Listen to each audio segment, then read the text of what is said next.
jẹ́ á ṣàgbéyẹ̀wò ohun tó fẹ́ ṣẹlẹ̀ sí gbogbo ìràwọ̀ pátá lónìí tí ń ṣe ọjọ́ Monday June 8 ọdún 2026 tá a wà nínú ẹ̀ yìí.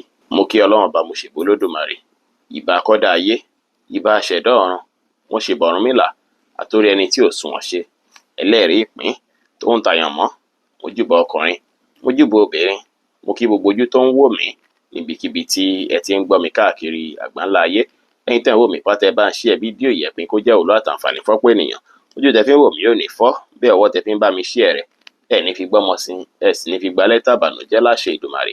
Ẹ̀yin oníràwọ̀ iná tó kan ọ̀yàn Aries tàbí láàrin March 21 sí April 20, ọjọ́ ìdùnnú ọjọ́ ayọ̀ lọ́jọ́ tòní jẹ́ ọjọ́ tó ṣe é pé ọ̀pọ̀lọpọ̀ yín ẹ máa ronú nípa àwọn nǹkan tẹ́ fẹ́ gbé ṣe nínú ọkàn yín pé ṣé báyìí ni kì í ṣe ìgbésẹ̀ olókùn tí máa gbé, ṣé kí n pe léètì ni, ṣé kí n tẹ̀síwájú lórí eléyìí ni. Eléyìí sì dára púpọ̀ fẹ́yìn tẹ́ ń lò ràyọ̀ láti ṣe spiritual cleansing. Ẹ ṣe cleansing lọ́jọ́ tòní.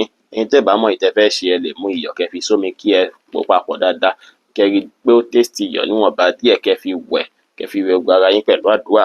Eléyìí lè wẹ gbogbo àbúrò ara yín dànù. Ẹ̀yin tẹ́ bá sì nílò àwẹ̀ nù lára ìta ń tà ẹ láǹfààní àti kàn sí wa ní WhatsApp 09033897161.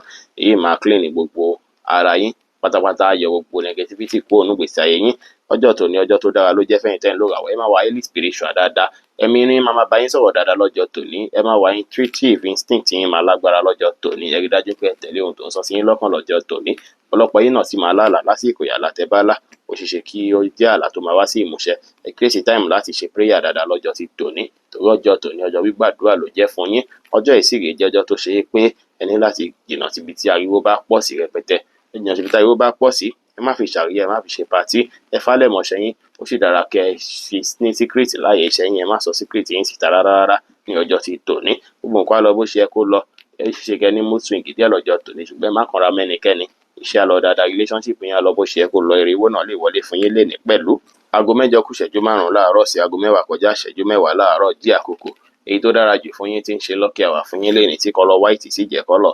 Èyí tó dára jù fún yín láti wọ̀ láṣọ ní ọjọ́ tòní. Oníràwọ̀ ìpàlámọ̀ Taurus tàbí láàrin April 21 sí May 20, ọjọ́ yìí ọjọ́ ìdùnnú ọjọ́ ayọ̀ ló jẹ́ ọjọ́ tó ṣe é gbígbárùkù tí tẹ́ máa rí alékè kà látọ̀dọ̀ àwọn ọ̀rẹ́, látọ̀dọ̀ àwọn alásùnmọ́ ní ààyè ìṣẹ́gun. Àwọn tó ẹjọ́ ń ṣiṣẹ́ gan wọ́n á support yín, wọ́n á dúró tì yín lọ́jọ́ tòní. Ó ṣeé ṣe kí stress má fi bẹ́ẹ̀ pọ̀ rẹpẹtẹ jù fún yín lọ́jọ́ tòní, tó ṣe é pé ẹ máa rá dúró tí ẹ máa rí supporter lórí ohunkóhun ní ọjọ́ ti tòní. Ó dára kẹfẹ́ ní wá pẹ̀lú àwọn ọ̀rẹ́, kẹ bẹ̀rẹ̀ ṣe, kẹ bẹ́ bí ṣe, kẹ bára ṣe lọ́jọ́ tòní. Ẹ free ara yín, kò sí problem. Ọ̀pọ̀lọpọ̀ yín tẹ́ ní connection, ó ṣeé ṣe kí connection ràn yín lọ́wọ́ dáadáa lọ́jọ́ tòní. Ara èèyàn lẹ ti fẹ́ ráǹfààní àtòrí gbámú dáadáa lọ́jọ́ tòní. Ó dára lẹ́nìí kí ẹ múra dáadáa, kí ẹ dùn rí, kí ẹ jáde lọ láti lọ wá bó ìfẹ́ dà, kẹ má jókòó sílé láìṣe ohunkóhun. Ọjọ́ yìí ọjọ́ tó dára ló jẹ́ fẹ́yìn tẹ́ ń lò ràwọ̀. Ẹ̀yin tẹ́ ń ṣiṣẹ́ tó jẹ mọ́ teamwork, ẹ máa rí ṣe dáadáa láàyè iṣẹ́ lọ́jọ́ ti tòní. Iṣẹ́ á lọ dáadáa, relationship yín á lọ bó ṣe yẹ kó lọ. Rí owó náà wọlé fún yín dáadáa lénìí. Aago 10 kọjá ìṣẹ́jú 10 láàárọ̀ sí aago 12 kọjá ìṣẹ́jú 15 ní ọ̀sán jí àkókò. Èyí tó dára jù fún yín tí ń ṣe lucky hour fún yín lénìí tí kọ́lọ̀ light blue sì jẹ́ kọ́lọ̀. Èyí tó dára jù fún yín láti wọ̀ láṣọ ní ọjọ́ tòní. Oníràwọ̀ afẹ́fẹ́ aláwàdà Gemini tàbí láàrin May 21 sí June 21, ọjọ́ yìí ọjọ́ ìdùnnú ọjọ́ ayọ̀ ló jẹ́, ọjọ́ oríire sì ló jẹ́ pẹ̀lú. Ọjọ́ ìdàgbàsókè iṣẹ́ ló jẹ́, ọjọ́ tó ṣe é pé ẹ máa fi gèsẹ́tì lórí ọ̀rọ̀ iṣẹ́ yín pé kí ni mo fẹ́ rà, tí mo ní ìdíje iṣẹ́ kan sí, ṣé mo ní láti ṣe báyìí, mo ní láti ṣàwó láti ṣàjẹ́ kí iṣẹ́ yẹn dára. Iṣẹ́ náà sì máa lọ bó ṣe yẹ kó lọ. Kódà ìgbénisí yín láwùjọ àjọjú. Ẹ̀yin náà múra dáadáa kí ẹ dùn rí, kí ẹ jáde lọ láti lọ wá bó ìfẹ́ dà, ẹ má jókòó sílé láìṣe ohunkóhun. Ẹ arrange iṣẹ́ yín dáadáa lọ́jọ́ tòní. Ó ṣeé ṣe kí ẹ máa ṣarrangement lórí àwọn iṣẹ́ tẹ́ fẹ́ gbé ṣe lásìkò yìí. Ẹ ṣarrangement dáadáa. Ó ṣeé ṣe kí ẹ finalize lórí ọ̀rọ̀ iṣẹ́ kan pẹ̀lú customer lọ́jọ́ tòní, tàbí kó ṣe pé ẹjọ́ máa ní ìjíròrò lọ́wọ́ wọlé ọjọ́ tòní pé ṣé lè ní ká mú kúrò ní, kí ká má wulẹ̀ kọ́wọ́ lu bí, báwo ni ká ṣe ṣe. Fẹ́yìn tẹ́ jẹ́ contractor, ìsọ̀rọ̀ iṣẹ́ máa wáyé láàrin ẹ̀yin àti customer lọ́jọ́ ti tòní. Ẹ̀yin tẹ́ sì jẹ́ oníṣòwò náà, ó ṣeé ṣe kí ire wọlé dáadáa fẹ́yìn tẹ́ ń lò ràwọ̀ yìí ní ọjọ́ ti tòní. Iṣẹ́ á lọ bó ṣe yẹ kó lọ, relationship yín á lọ dáadáa. Ire owó náà wọlé fún yín lénìí pẹ̀lú. Aago 12 kọjá ìṣẹ́jú 15 ní ọ̀sán sí aago 3 kù ìṣẹ́jú 15 ní ọ̀sán jí àkókò. Èyí tó dára jù fún yín tí ń ṣe lucky hour fún yín lénìí tí kọ́lọ̀ white sì jẹ́ kọ́lọ̀. Èyí tó dára jù fún yín láti wọ̀ láṣọ ní ọjọ́ tòní. Oníràwọ̀ mi agbára Cancer tàbí láàrin June 22 sí July 22, ọjọ́ ìdùnnú gbà, ọjọ́ ayọ̀ gbà lọ́jọ́ tòní jẹ́. Ọjọ́ tó ṣe pọ̀pọ̀lọpọ̀ yín ẹ máa rírí ìdùnnú, ẹ máa gbúrò òkèrè ìdùnnú, ẹ máa gbúrò òkèrè yọ̀ lọ́jọ́ ti tòní. Àwọn nǹkan tẹ́ ẹ̀ ń ṣe pátápátá ló máa gba tiẹ̀ gbùwà tẹ́ bá wò lọ́jọ́ tòní. Gbogbo èèyàn ló máa nífẹ̀ẹ́ sí ìwà yín, ò ní bí ọmọ aráyé nú rárá lọ́jọ́ tòní. Ire á wọlé fún yín dáadáa lọ́jọ́ tòní. Ọjọ́ ìjọba tó ṣe pé ara máa wà lọ́wọ́ yín tẹ́ máa fi ṣẹ́yìn dá lọ́jọ́ tòní. Bá sì ṣe fi ṣẹ́yìn dára sí, òun náà lẹ́ẹ̀ṣẹ̀ fi rí customer dáadáa sí lọ́jọ́ ti tòní. Ọjọ́ yẹn máa wà creative dáadáa, ẹ lo creativity yín lọ́nà tó máa gbà tayọ, lọ́nà tó máa gbà rọrùn. Àwọn èèyàn á gba ti yín púpọ̀ lọ́jọ́ tòní, àwọn èèyàn á dé yín ládèyè lọ́jọ́ tòní, wọ́n á gbóríyìn fún yín dáadáa lọ́jọ́ ti tòní. Gbogbo nǹkan tó tẹ́ yín lọ́rùn pátá lẹ fẹ́ ṣe lọ́jọ́ tòní, ó sì dára kẹ́ ṣe bẹ́ẹ̀. Ẹ enjoy ara yín dáadáa, kò sí wàhálà, kò sí ìdààmú. Iṣẹ́ á lọ bó ṣe yẹ kó lọ, relationship yín á lọ dáadáa. Ire owó náà wọlé fún yín lénìí pẹ̀lú aago 3:25 ní ọ̀sán sí aago 5:05 ní ìrọ̀lẹ́ jí àkókò. Èyí tó dára jù fún yín tí ń ṣe lucky hour fún yín lénìí tí kọ́lọ̀ lavender sì jẹ́ kọ́lọ̀ èyí tó dára jù fún yín láti wọ̀ láṣọ ní ọjọ́ tòní. Oníràwọ̀ iná tó gbóná rere Leo tàbí láàrin July 23 sí August 22. Ọjọ́ yìí ọjọ́ ìdùnnú ló jẹ́, ọjọ́ ayọ̀ ló jẹ́ o. Ibi tẹ́ ẹ̀ ṣe sí ẹ lè jẹ́ ń bẹ̀ lọ́jọ́ tòní o. Igi á wọlé fún yín lọ́jọ́ ti tòní. Ẹ bá àwọn èèyàn ṣe lọ́jọ́ tòní, ìbáṣepọ̀ yín àti ìyàwó yín àtọkọ yín àti pátánà yín á wọnú ara púpọ̀ dáadáa lọ́jọ́ ti tòní. Ọjọ́ ìjọ tó ṣe é pé ọ̀pọ̀lọpọ̀ yín tó ṣe é pé ẹjọ́ dà kọ́kọ́ pẹ̀lú èèyàn látijọ́ mẹ́ta tó dàbí ìgbà pẹ́ nìyẹn fẹ́ dáwọ́ rú bákan. Ó ṣeé ṣe kí ẹ láǹfààní àti finalize ọ̀rọ̀ lọ́jọ́ tòní tó ṣe é pé nǹkan náà á padà sẹ́ẹ̀tì dáadáa tí ò ní sí wàhálà, tí ò ní sí ìdààmú. Ìbáṣepọ̀ yín àtẹnitẹ́jọ́ ń ṣiṣẹ́ bí ọ̀gá á dùn alárinrin. Gbogbo nǹkan á lọ bó ṣe yẹ kó lọ sòsè fẹ́yìn tẹ́ ń lò ràwẹ̀ lọ́jọ́ tòní. Ìbáṣepọ̀ yín àtàwọn àna yín náà á dùn alárinrin lọ́jọ́ sí tòní. Ó wá dára kẹ́ fọjọ́ tòní ronú jinlẹ̀ nípa kílẹ̀ ń fẹ́ gangan nú ìgbésí ayé yín, kílẹ̀ ní láti mú kúrò láti jẹ́ káyé yín yí padà, láti jẹ́ káyé yín dọ̀tun, láti gbáradì fún ìyípadà èyí tí ẹ̀ ń fẹ́. Ẹ ronú jinlẹ̀ dáadáa lọ́jọ́ ti tòní. Ẹ ronú jinlẹ̀ nípa bẹ́ẹ̀ fẹ́ ṣe ìgbésí ayé yín. Introspection yìí ó ṣeé ṣe kí outcome ẹ̀ bí re, kó bí àánú, kó bí fọkànbalẹ̀, kó bí kẹ́ gbọ́n kankan àbí kẹ́ rí nǹkan kan tó ṣe pé tẹ́ bá tẹ̀lé á ràn life yín lọ́wọ́ dáadáa bó ṣe yẹ kó ràn lọ́wọ́. Iṣẹ́ á lọ dáadáa, relationship yín á lọ bó ṣe yẹ kó lọ lénìí. Ire owó náà wọlé fún yín lénìí pẹ̀lú aago 5:10 ní ìrọ̀lẹ́ sí aago 7:05 ní àṣálẹ́ jí àkókò. Èyí tó dára jù fún yín tí ń ṣe lucky hour fún yín lénìí tí kọ́lọ̀ pink sì jẹ́ kọ́lọ̀ èyí tó dára jù fún yín láti wọ̀ láṣọ ní ọjọ́ tòní. Oníràwọ̀ ìpẹ́ funfun Virgo tàbí láàrin August 23 sí September 22. Ọjọ́ yìí ọjọ́ ìdùnnú, ọjọ́ ayọ̀ ló jẹ́, ọjọ́ rere ló jẹ́ pẹ̀lú láàrin èèyàn tó lólùfẹ́ yín. Ẹ̀yẹ ọjọ́ tòní sọ́tọ̀ fẹ́yìn àti olólùfẹ́ yín ni. Níbi iṣẹ́ gan àwọn èèyàn máa gba ti yín, láyè káyà àwọn èèyàn máa fìfẹ́ hàn sí yín. Èyí nìkan ṣe yí bí ìgbà pé kẹsẹ̀ nǹkan tá tó olólùfẹ́ yín lọ́rùn. Olólùfẹ́ yín náà sì lè reward yín lọ́jọ́ ti tòní. Ìfọ̀rọ̀wérọ̀ láàrin yín á já gere, ìfẹ́ àárín yín á tún gbalẹ̀ sí. Tó bá ṣe pé èèyàn àti èèyàn kan lẹ́jọ́ partner pẹ̀lú iṣẹ́ yẹn á gbòòrò dáadáa lọ́jọ́ ti tòní. Gbogbo nǹkan á lọ dáadáa lọ́jọ́ ti tòní níbikíbi láyè káyè. Iṣẹ́ á lọ dáadáa fún yín, relationship yín á lọ bó ṣe yẹ kó lọ. Ire owó náà lè wọlé fún yín pẹ̀lú aago 7:05 ní àṣálẹ́ sí aago 9:05 ní àṣálẹ́ jí àkókò. Èyí tó dára jù fún yín tí ń ṣe lucky hour fún yín lénìí tí kọ́lọ̀ baby pink sì jẹ́ kọ́lọ̀ èyí tó dára jù fún yín láti wọ̀ láṣọ ní ọjọ́ tòní. Oníràwọ̀ afẹ́fẹ́ márìmí fún Libra tàbí láàrin September 23 sí October 22.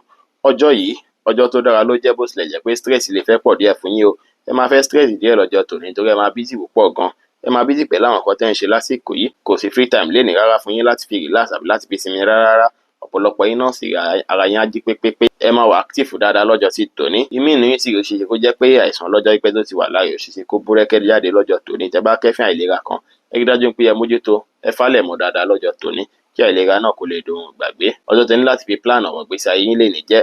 Ẹ plan ibẹ̀ ìfẹ́ máa ṣàwọn nǹkan yín létòlétò, àwọn nǹkan tẹ́ ń fojoojúmọ́ ṣe, bóyá bí iṣẹ́ ni, bóyá bí mo fẹ́ ra gbá mo fẹ́ lọ ràwọ́ ni. Ẹ plan ẹ̀ dáadáa lọ́jọ́ ti tòní, kẹ́ wá máa tẹ̀lé plan náà, kẹ́ tẹ̀lé strategy náà. Èyí máa jẹ́ nǹkan tó ṣe é pé ó máa ràn ìgbésí ayé yín lọ́wọ́ dáadáa tí ẹ bá ṣe bẹ́ẹ̀. Iṣẹ́ á lọ dáadáa, relationship yín á lọ bó ṣe yẹ kó lọ. Ire owó náà lè wọlé fún yín lénìí pẹ̀lú aago 9:05 ní àṣálẹ́ sí aago 11:10 ní àṣálẹ́ jí àkókò. Èyí tó dára jù fún yín tí ń ṣe lucky hour fún yín lénìí tí kọ́lọ̀ beige sì jẹ́ kọ́lọ̀ èyí tó dára jù fún yín láti wọ̀ láṣọ ní ọjọ́ tòní. Oníràwọ̀ omi tútù Scorpio tàbí láàrin October 23 sí November 22. Ẹ̀yin gangan ló gbọ́jọ́ tòní o. Ẹ̀yin gangan ló gbọ́jọ́ tòní. Ire ọ̀nà jíjìn máa wọlé fún yín báyìí lénìí ni o. Ire ọ̀nà jíjìn máa wọlé fún yín. Ẹ máa ráǹfààní ọ̀nà jíjìn jẹ dáadáa lọ́jọ́ tòní. Ìfọ̀rọ̀wérọ̀ kan máa wáyé láàrin èèyàn àti èèyàn tó ṣe é pé ó máa bíire abówó abífọ̀kànbalẹ̀ fún yín ní ọjọ́ ti tòní. Ọjọ́ tó dára ló jẹ́ tó ṣe é pé ẹ máa wà highly creative dáadáa. Ẹ máa wà creative gidi gan tó ṣe é pé gbogbo nǹkan tẹ́ bá ṣe àwọn èèyàn máa nífẹ̀ẹ́ sí, wọn máa gbà tiẹ̀ dáadáa púpọ̀. Ọjọ́ ìjọjọ gígé fẹ́yìn tẹ́ ń lò ràwọ̀ yìí. Iṣẹ́kíṣẹ́ tẹ́ bá ṣe tàbí tẹ́ bá gbà, ẹ rí dájú pé ẹ ṣe to perfection tó ṣe é pé táwọn èèyàn bá rí wọn máa mọ̀ pé ta ló ṣiṣẹ́ yìí, ta ló ṣe iṣẹ́ tẹ́ bá ṣe lọ́jọ́ tòní lè fún yín connection, ó lè fún yín níre lọ́jọ́ iwájú dáadáa. Ẹ rí dájú pé àwọn iṣẹ́ tẹ́ ń ṣe lọ́jọ́ tòní ẹ ṣe dáadáa bó ṣe yẹ kẹ́ ẹ ṣe. Ṣùgbọ́n ní ti dandan ire á wọlé fún yín tẹ́ ń lò ràwọ̀ yìí lọ́jọ́ tòní o. Relationship yín á sì lọ bó ṣe yẹ kó lọ, bẹ́ẹ̀ sì ni iṣẹ́ máa lọ dáadáa pẹ̀lú. Yẹ́lò jẹ́ kọ́lọ̀ tó dára jù fún yín láti wọ̀ láṣọ lónìí. Aago 5:10 ní ìrọ̀lẹ́ sí aago 6:10 ní ìrọ̀lẹ́ jí àkókò. Èyí tó dára jù fún yín tí ń ṣe lucky hour fún yín lénìí. oníràwọ̀ iná àtùpà Sagittarius tàbí láàrin November 23 sí December 22.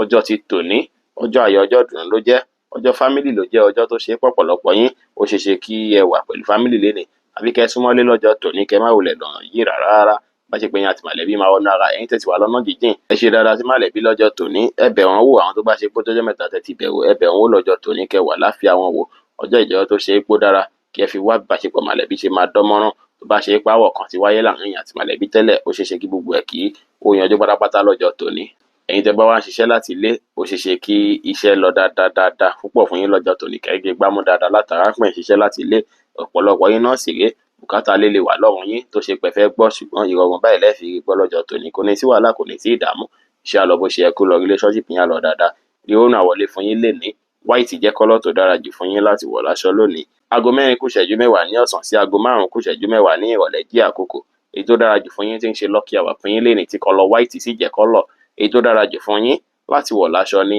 ọjọ́ tòní ẹni oníràwọ̀ erùpẹ̀ eruku Capricorn tàbí láàrin December 23 sí January 19 ọ̀rọ̀ sísọ ló fẹ́ ràn yín lọ́wọ́ lọ́jọ́ tòní o ẹ fẹnu polówó ọjà yín tẹ́ bá lọ́jà tẹ́ ń tà ẹ fẹnu polówó iṣẹ́ ọwọ́ yín lọ́jọ́ tòní kẹ́ ṣàlàyé fún wọn pé mọ́ ṣe dáadáa ó ṣeé ṣe kí ẹ rá àǹfààní lọ́jọ́ tòní látara ọ̀rọ̀ ẹnu ìfọ̀rọ̀wérọ̀ máa wáyé láàrin yín àtàwọn èèyàn lọ́jọ́ tòní ẹ wá ṣọ̀rọ̀ sọ Ọlọ́run jẹ́ kẹ́ ẹ ṣì sọ láṣẹ lọ́ọ̀lọ́run bá ẹ fẹlẹ̀ ṣe ẹ fọgbọ́n ṣe ẹ fọwọ́ àwọn èèyàn ṣe dáadáa lọ́jọ́ ti tòní ọpọlọ yín á jí pépé dáadáa lọ́jọ́ tòní tàbí ìgbà pé ẹ mọ̀ ọ̀pọ̀lọpọ̀ nǹkan ẹ wá jìnnà sí argument pátápátá kọjọ́ tòní lílọ dáadáa argument yẹn bàbá ọjọ́ tòní jẹ́ fún yín ẹ fọgbọ́n ṣe ẹ fẹlẹ̀ ṣe lọ́jọ́ tòní kéènì ló lọ bó ṣe yẹ kó lọ ìrì ó máa wọlé fún yín iṣẹ́ àlọ́ dáadáa bẹ́ẹ̀ sì ní ìbáṣepọ̀ yín àti olólùfẹ́ yín á dùn alárinrin aago 3 kù ìṣẹ́jú 15 ní ọ̀sán sí aago 4 kù ìṣẹ́jú 10 ní ìrọ̀lẹ́ jí àkókò èyí tó dára jù fún yín tí ń ṣe lucky hour fún yín lénìí tí kọ́lọ́ light yellow sì jẹ́ kọ́lọ̀ èyí tó dára jù fún yín láti wọ̀ láṣọ ní ọjọ́ tòní oníràwọ̀ afẹ́fẹ́ oníbínú Aquarius tàbí láàrin January 20 sí February